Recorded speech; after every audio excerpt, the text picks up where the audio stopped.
In Cambodia, we are known as the church that cares for children. Contrary to the impression of many that our model is a foreign invention which is imposed upon the people of Cambodia, the truth is that the concept of child care which has developed here is Cambodian from its roots. As Cambodians have dealt with the dark demons of their past, increasing numbers have embraced the Christian faith, finding hope in the teachings of love, acceptance, and forgiveness. Hundreds of thousands of people have come to know Jesus Christ, and over 1,000 churches have started in the last 5 years. AIDS, landmines, war, poor health care, and disease have all contributed to producing thousands of orphaned and separated children.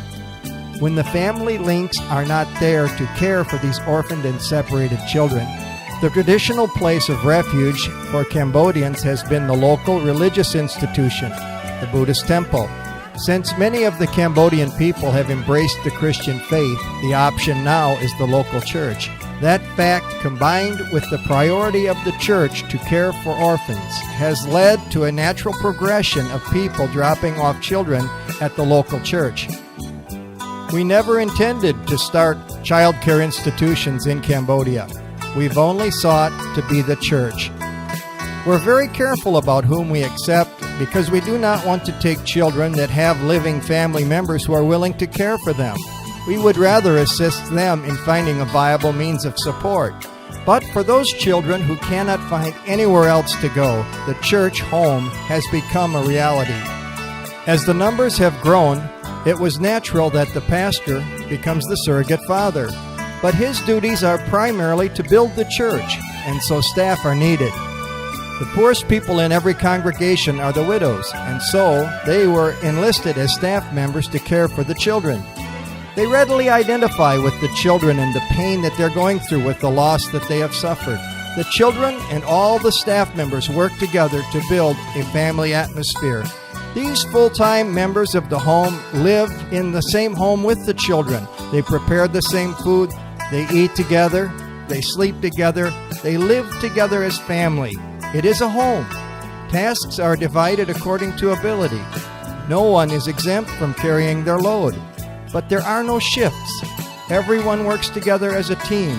The children go to the local schools.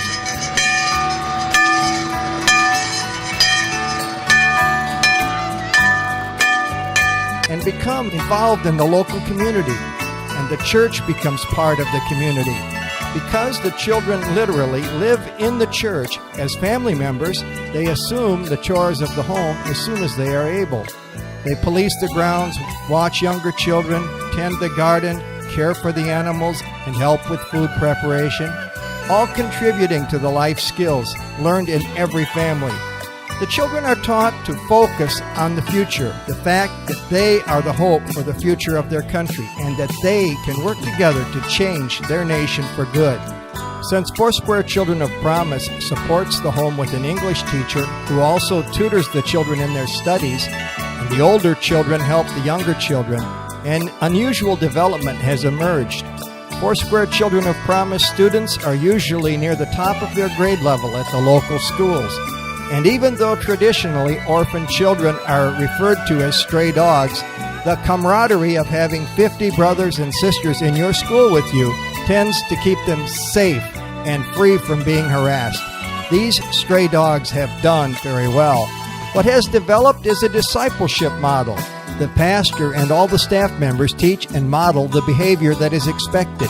The children are living in the church home, so they have become an integral part of the local church, often assuming leadership roles at a young age, leading Bible studies, learning traditional dance,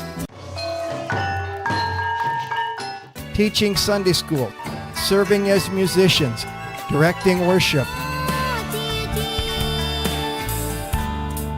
It's not surprising that a significant number of these young people who are being raised in the church want to enter ministry. Several already have. The church home is exactly that, home. Ask any one of our 2,500 plus Cambodian kids and they'll tell you it feels great, and they thank you for making it possible.